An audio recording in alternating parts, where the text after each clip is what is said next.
While we're sitting down, that's fine. Okay. Well, this might help too. Okay. So let's lift our voices and sing for the glory of God. I gave my life for thee. Okay.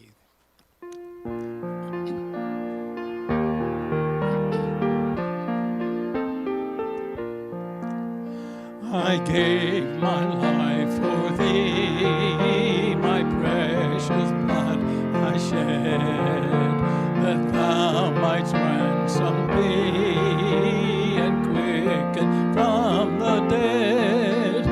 I gave my life for thee. What hast thou given for me? I gave my life for thee. What hast thou given for me? My Father's house of light, my glory circled throne, my country tender night for wandering sad and lone. I left it all for thee, hast thou left aught for me? I left it all for thee, hast thou left aught for me? I left in love of thee more than my tongue can tell, of bitterest agony to rescue thee from hell. I've borne it all for thee. What hast thou borne for me? I've borne it all for thee. What hast thou borne for me? And I have brought to thee down from my home above salvation full and free, my pardon and my love. I bring rich gifts to thee. What hast thou brought to me? I bring rich gifts to thee. What hast thou brought for me? Is this new, this song? Some of you? All right. We haven't sung for a while, but good. Okay. I hark the voice of Jesus calling. Let's sing this one.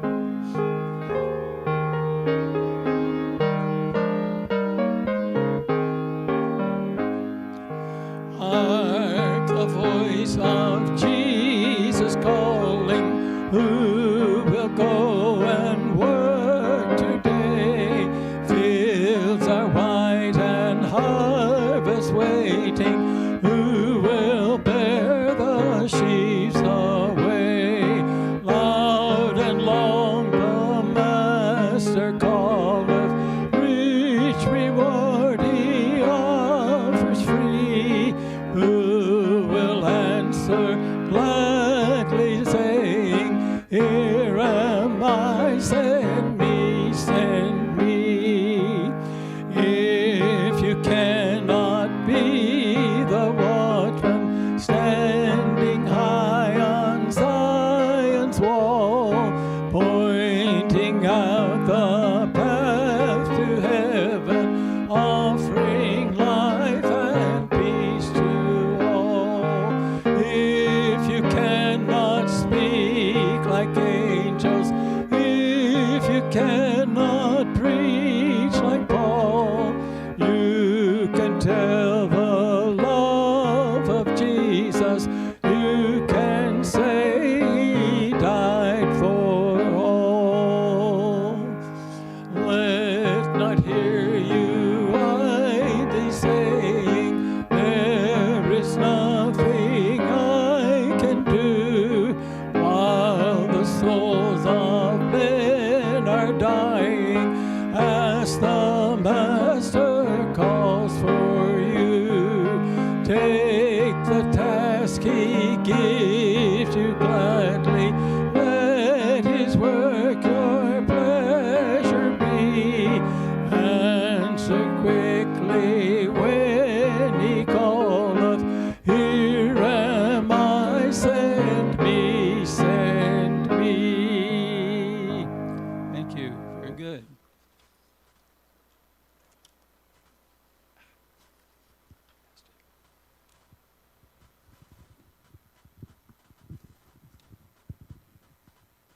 if he can get that thing turned off or not. I don't think I can. Well, here, let me see that. It's a little tricky. And we'll figure out a way to kill it, I think. There we did. How is everyone this evening? Are we having a good week? Just having a week? Can't tell, huh? Some of you aren't going to inform me, so that's all right. Got a Bible with you tonight? All right. We're back into 1 Timothy, looking at chapter 5 tonight. 1 Timothy chapter 5. We're going to knock out a big chunk of it tonight. Paul's writing to Timothy. Timothy's pastoring church in Ephesus. It's a difficult church. Let's say it that way. Paul understood that. He's trying to give as much guidance and direction to the young pastor as he possibly can. Listen, pastoring God's flock is never an easy task because there are multitudes of factors that come into play. Every congregation is different. Every congregation is unique. Every congregation is made up of individuals who are just as unique as the congregations themselves. There are different feelings, different attitudes, different ways of dealing with issues. So a pastor can't just rely on what he's done before or what worked somewhere else or anything like that. You have to get to know your congregation.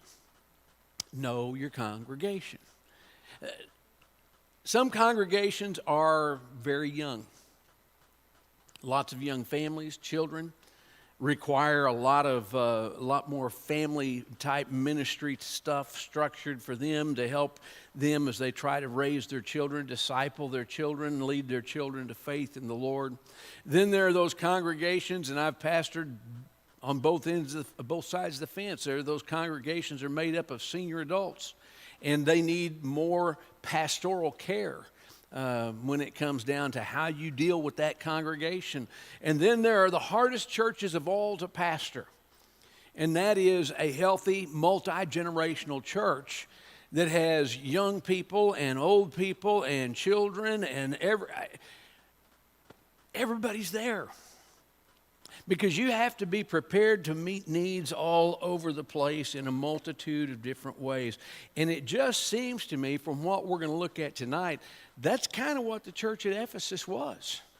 It was a multi-generational church that was stretching Timothy in a multitude of different directions, and he was trying to figure out, how do I deal with all of this? And so Paul gives him some really good, sound counsel and advice. And that's what I want us to look at tonight as Paul explains to Timothy what he's got to do to maintain the congregation. He's got to maintain his care of this group of people. I want us to just read together. We're going to start off together, and you know what? Rather than reading the whole thing through, we're just going to take it as we go, all right? Would that be all right? Okay, well then that's what we're going to do. We're going to start at verse 1 of chapter 5. If you've got your Bible open, just look at it. Here, here's Paul. Let's just put it into this type of context. He's got to explain to Timothy about maintaining multi-generational health within a congregation, okay? That's what this is about. The first two verses is where we have to start, because he talks to him about this. He says, "Do not rebuke an older man harshly, but exhort him as if he were your father.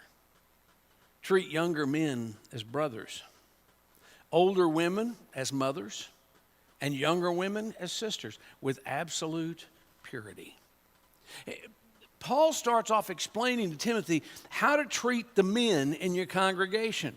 This is an important thing because, a lot of churches, there aren't very many men in them. I just be perfectly honest, I've been there. I've seen that church. I've pastored that church. Whenever you've got men, you've got to build relationships with them. What are those relationships going to look like? Paul explains it to Timothy, and understand, we don't know how old Timothy was, but he was a young man. And he explains to him, first off, Timothy, you need to see the older men in the congregation as father figures. When you look at them, you need to look at them as if you're looking at your own dad. You need to treat them with deference. You need to treat them with respect. You need to honor them, if nothing else, simply because of their age. You need to give that to them. He knew that if Timothy would look upon these elderly gentlemen, he would, as he would his own father, that he would recognize them and come to know them as men of experience, men who had lived life, men who had survived some crises, men who had developed a degree of wisdom simply because of what they had had to endure and pass through. They had life experience that Timothy didn't have. And so he says, build the relationship upon that. And then he tells him, view the younger men as if they were your brothers. I don't think that means fight like siblings, all right? I think that means, remember, there's a familial relationship here, okay? Look at them the way you would your brothers. They're not your rivals.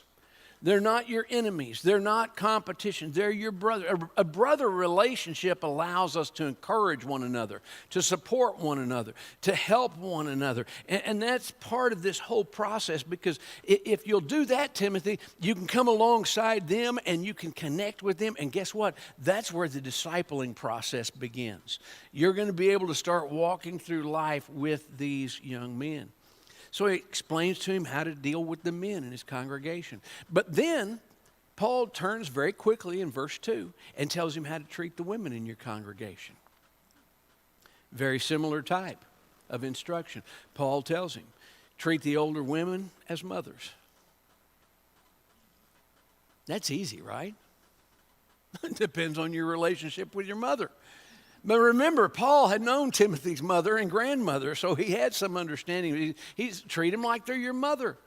I remember some of those first congregations that I preached in, tried to pastor. I don't know if I did a good job or if I pastored them or if I just got in the way. But I remember that we had some older ladies in those churches. Man, I mean, they doted over me like my grandmothers did. And I love those ladies. They poured so much love and so much wisdom and so much of their life experience into me. I learned more from them, I promise you, than they ever learned from me. And then he gets to the nitty-gritty in verse 2. He instructs Timothy how he ought to treat the younger women. Now, this is one of those areas where guys always kind of, hold on a minute here. He says, treat them as sisters. Now, how do you treat your sister? You treat her with love. You treat her with interest. You treat her with concern, but certainly without any attempt at romance or any type of sexual involvement. There's none of that. That's, I think, why Paul added the words at the end here, with absolute purity. A young minister's got to maintain purity in his thoughts, in his intentions, in his attitudes as he deals with the women, especially the younger women in the flock. We've got a crisis of epic proportions in our culture and in our society because there has been so much failure in this area that it has given the church and the ministry a black eye that we struggle to get past. It would not have been wrong for Timothy as a single man to develop a romantic relationship that might eventually lead to marriage with a young woman in the congregation. But Paul felt compelled to remind him that the normal relationship of a young pastor with the young ladies in his congregation is to be of that of a brother and sister relationship. Someone who knows them, helps them, aids them in life, and nothing more. That's how you start out. Then he turns a corner. And he gets into a big section of this chapter here because he explains to Timothy about providing care for the elderly and widowed. And this is a pretty intense passage of Scripture right here with a lot of instruction. We're just going to give it a cursory blow-by as we fly on past it. But understand, first century widows were of great concern to the church.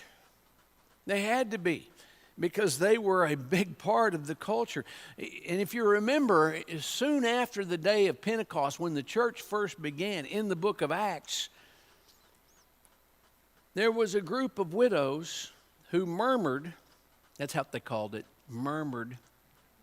That's a nice way of saying they started getting ugly because they were being neglected in the daily distribution of food. They weren't being taken care of, and they were going to let it be known that they were not being taken care of. And that was the first internal problem that the early church had to deal with. And out of that was birthed a deacon ministry. But let's get back to the widow part of this. In those days, almost everyone married. You say, well, how can you possibly know that? Because that was one of the keys to the success and the longevity of the Roman Empire. Historians note this for us. The Roman Empire was very keen on the concept of the nuclear family. And the reason was they knew that the family created stability in culture. It created stability for the raising of children who would have their heads on straight. And so they emphasized a strong family unit. The result of that is that most everyone in that day and time would marry. It was not uncommon for men to die young through accidents, through military service, and on you go. As a result, a woman might find herself without a husband. She becomes a widow. Sometimes she would be provided for, but more often than not, she wasn't. And so whatever provision there was going to be, it had to come from outside. So Paul gives Timothy some advice on how to deal with this matter. So let's see. What guidance did Paul give for ministry to widows? Let's look. Verses 3 through 10. This is a lengthy passage, but let's look at it. Give proper recognition to those widows who are really in need. But if a widow has children or grandchildren, these should learn first of all to put their religion into practice by caring for their own family and so repaying their parents and grandparents, for this is pleasing to God. The widow who is really in need and left all alone puts her hope in God and continues night and day to pray and to ask God for help. But the widow who lives for pleasure is dead even while she lives. Give the people these instructions too, so that no one may be open to blame. If anyone does not provide for his relatives, and especially for his immediate family, he has denied the faith and is worse than an unbeliever. No widow may be put on the list of widows unless she is over 60, has been faithful to her husband, and is well known for her good deeds such as bringing up children, showing hospitality, washing the feet of the saints, helping those in trouble, and devoting herself to all kinds of good deeds. Wow. A lot of folks never really give that a read, do they? Let's talk about it. First, they're to be real widows. What's a real widow? I thought if a woman was married and her husband died, she's a real widow. What's a real widow or a widow in need? It means that they have no family at all, that they have become widowed. They don't have children. They don't have grandchildren. They don't have immediate family around them to provide help or support. If they do, those children or grandchildren, immediate family, were expected to step in and assist in the care and meeting the needs of their family members. What a different cultural concept this is than what we're living in today. I mean, just stop and think about it. So vastly different than what we're living with and living in today. And I'm just going to tell you, folks, I'm not sure that we've made an advance. I'm not sure we haven't gone backward in what we've tried to do. But let's draw back to verse 8 for a second. Can we do that? Look at verse 8 with me. If anyone does not provide for his relatives, and especially for his immediate family, he has denied the faith and is worse than an unbeliever. Wow. Those are pretty strong words, aren't they? Indicating that we have a responsibility for our family, for our loved ones. I was reading one commentator, he made this statement. He said, no family action more fully reveals the glory of Christian grace than to see children lovingly supplying the needs of their older parents.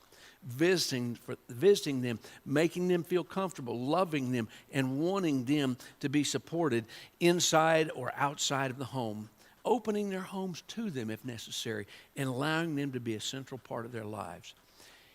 God doesn't mean for the family to dissolve. He intends for the family to be a unit that stays together throughout the course of life. We've kind of lost that with mobility of society, the way that people move from one place to another. I was thinking about this while I was studying this passage of Scripture. You know, I used to pastor over in eastern Oklahoma, and I'm talking far eastern Oklahoma. And you get over there in those hills, and I'm going to tell you something. I could take you back into some places, and we could drive 4 miles. We would drive 1 mile to the east, 1 mile to the north, 1 mile back to the west, and 1 mile south, and we would be right back where we started. Okay, all we did was drive a square.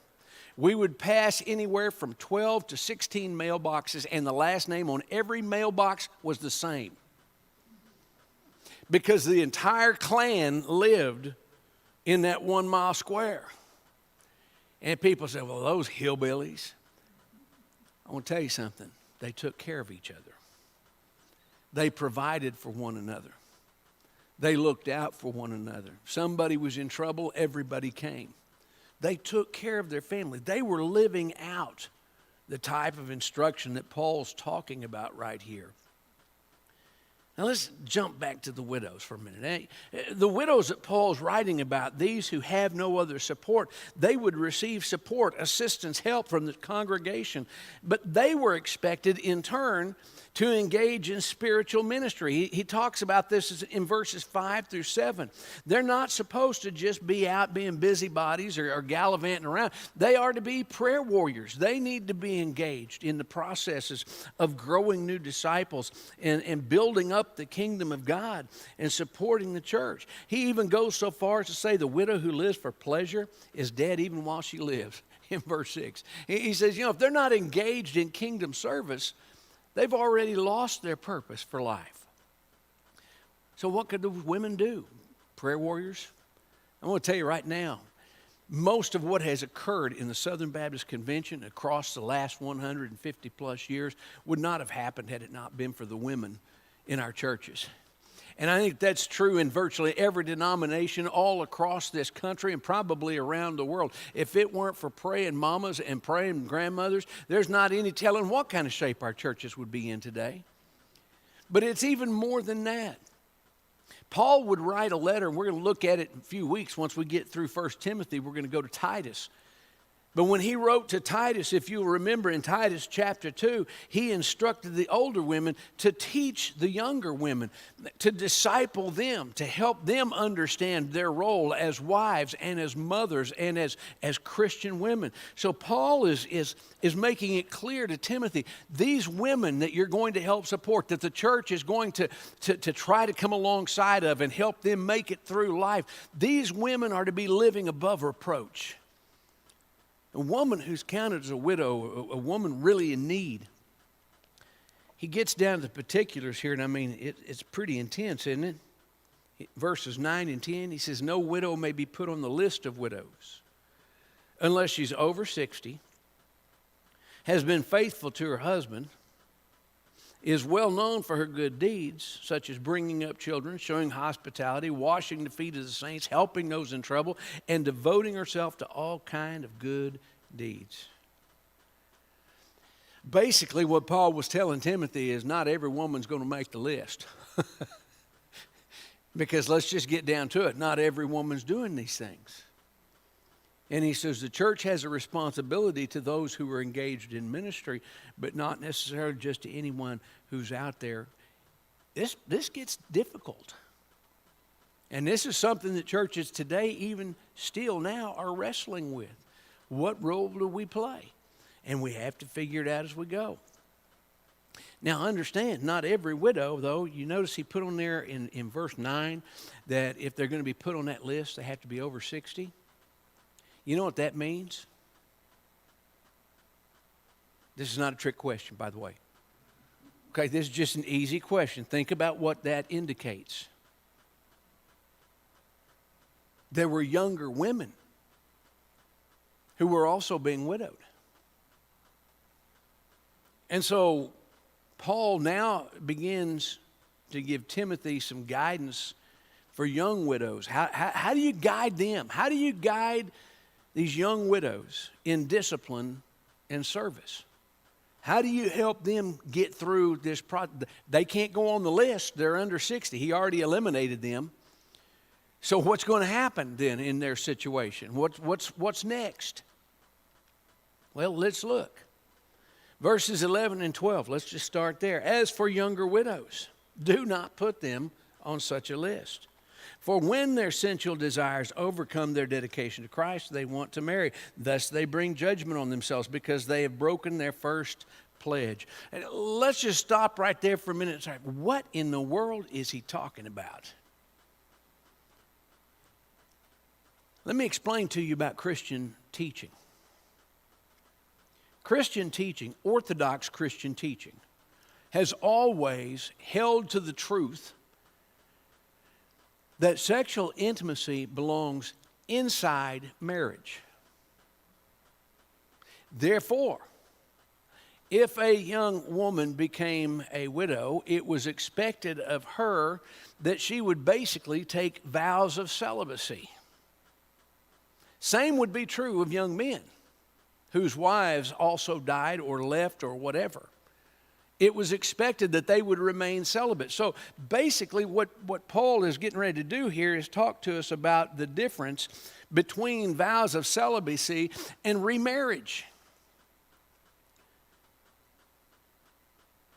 In verse 12, he says, thus they bring judgment on themselves because they've broken their first pledge. The pledge he's talking about is the pledge to remain pure, to remain chaste after their husband has died.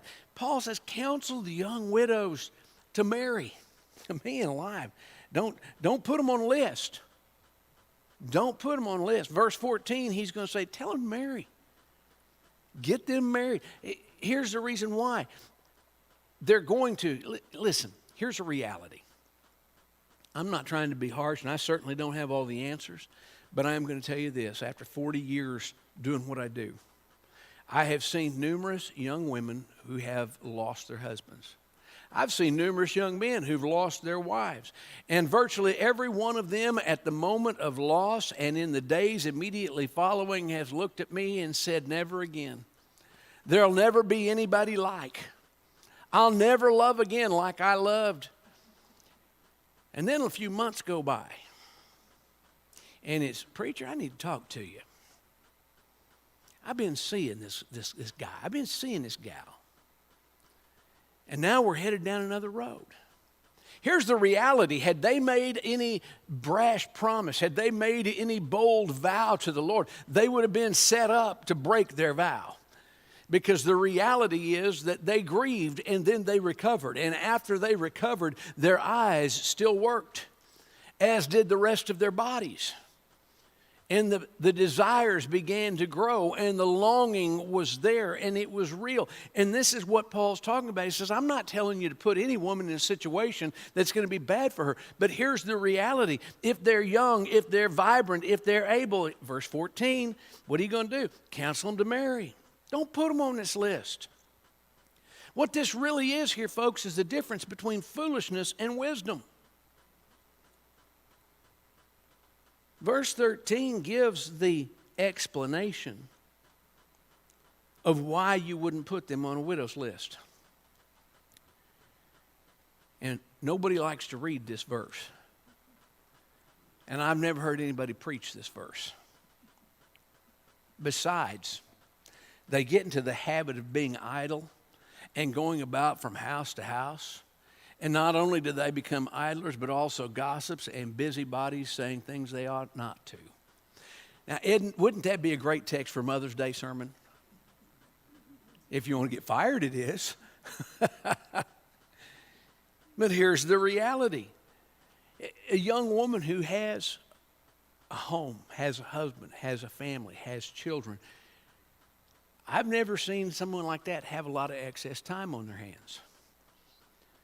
Those are the young ladies I see that are constantly chasing kids around. They're doing laundry. They're preparing meals. They're keeping house. They're trying to maintain order in the midst of chaos. But he says, you take that away, and then here you got is a young woman with all this time on her hands and no responsibilities to fill it. And she's going to find herself getting in trouble. And not only that, but you know what? You become idle, you become a gossip, you become a busybody. I'm going to tell you what happens next. You become a problem to the church. Because that was where their community was, and that's where their relationships were. And so, when they got to the point where they were just sitting around and thinking and not having anything to do, and they started nitpicking at people and nitpicking at situations, guess who they're going to be targeting? Their brothers and sisters in Christ. And it's going to become problematic within the community of the church. So he says, don't let this happen. In verse 14, he says, counsel these young women to marry, to have children, to manage their homes, and to give the enemy no opportunity for slander. If you're doing the right things, the enemy hasn't got anything he can do to attack you. And that's how it needs to be. Now, I'm just going to tell you something. I can make jokes about it, that I've never heard anybody preach that verse, because I haven't. It's true. I can make jokes about it being a good Mother's Day text. It's not. We all know it. But here's the reality I want you to know. This passage of Scripture we're looking at right now, it gives fits and seizures to modern day feminists. Because it's telling them that women should fit within a certain role within culture. Now, I'm just going to go ahead and step all the way out on the limb and be politically incorrect all the way around. Y'all, I hope you'll give me the freedom to do that. And if you want to come and, beat me up after church, that's fine. But I want you to understand something. God had a definite plan when he created a man and a woman. He had a definite plan when he brought them together and created the first family. God knew exactly what he was doing when he gave that man and woman children. He understood everything that was going to be involved in that process, and he knew that there were roles that women were going to fill exceptionally well that men would have absolutely no clue about. But he also knew that there were roles that men could fill that women could probably fill, but they're going to struggle to do it if they have to do it day in and day out. This is the reason we're looking at our culture in this case, in the situation that it is today.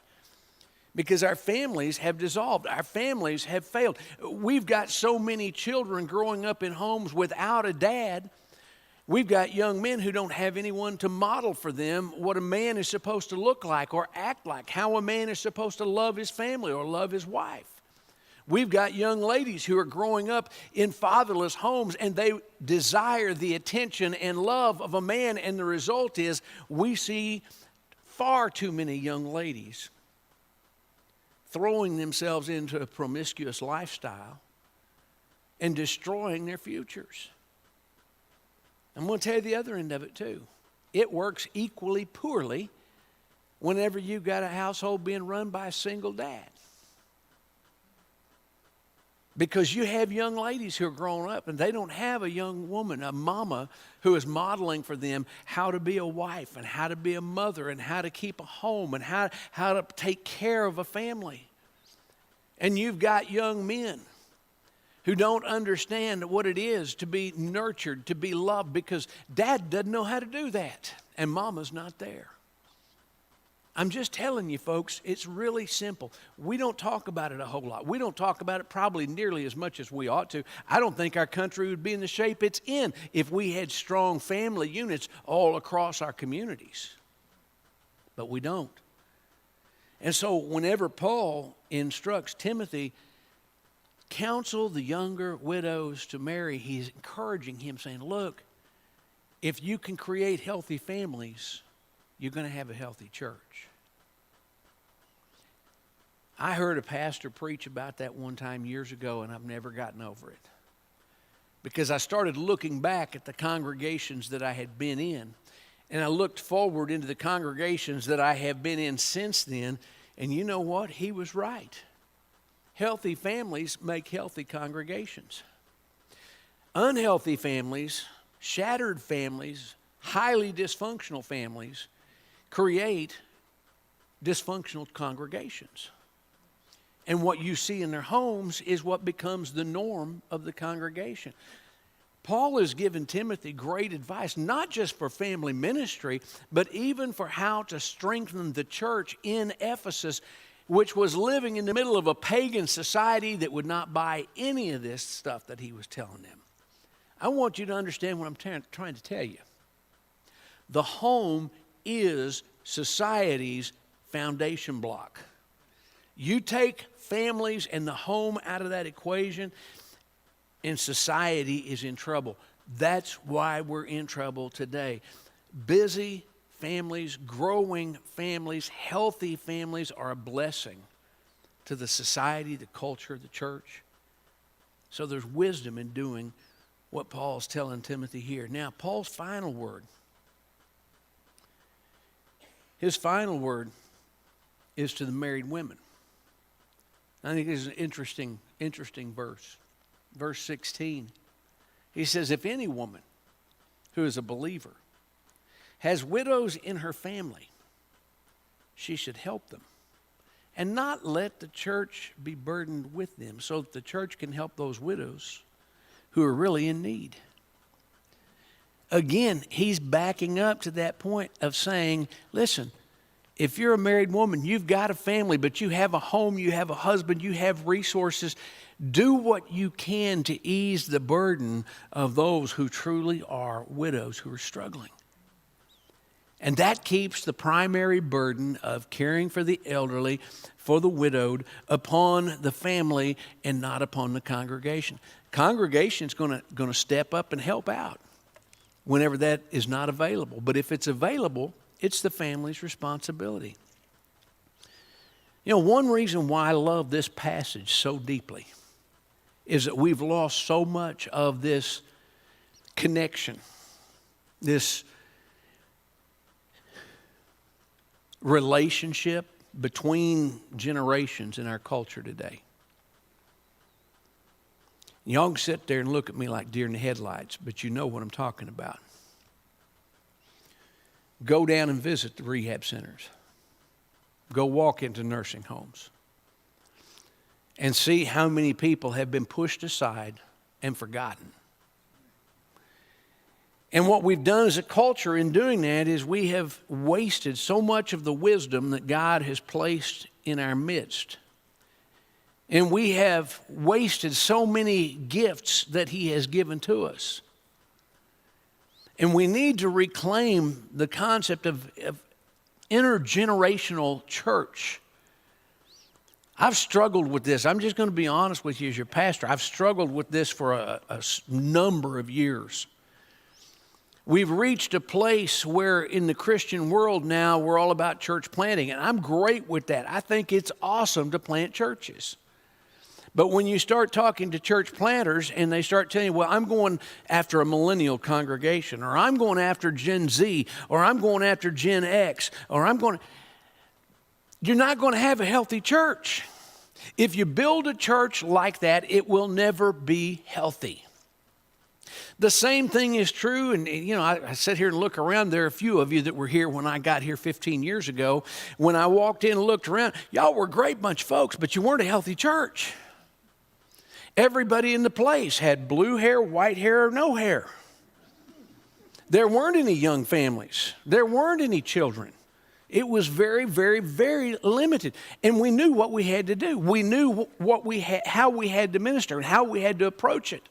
And God has been so faithful and so good to bring families and put people together. And now when we're all together, which we haven't really been for 6 months anyway, but when we're all together, it's like watching a big family reunion. We've got our great-grandparents, we've got our grandparents, we've got our parents, we've got our students, we've got our preschoolers, we've got our children. It's an awesome thing to see, isn't it? It looks like a healthy family. That's what the church is supposed to look like, friends. So what do? We love one another. We encourage one another. We reach out to young and old and everything in between, and we try to bring that together, because here's the reality. The family is God's masterpiece, and the church is his bride, and His church needs to look like His masterpiece, a healthy family. There's not anything more beautiful in the world than that. And if we're going to do that, it means we're going to have to learn to deal with the problems and the issues that come at every age level and to minister to everyone and every one of those age groupings as we are able. And if someone does something and we think, oh, that's not right, well, that's not the way we ought to do it, we don't judge each other. We help one another. We do that by loving each other. Going back to the Word and seeing what God's instruction is, and then following that. I can mess things up faster than anybody you know. I promise you I can. If you doubt me, go ask my wife. I can mess things up faster than anybody you know. But I'm going to tell you this. As long as we keep doing what it says to do in this book, we're going to be all right. As long as we follow God's instructions, things will work out. We try to do it our own way, we need to be prepared for the failure that comes.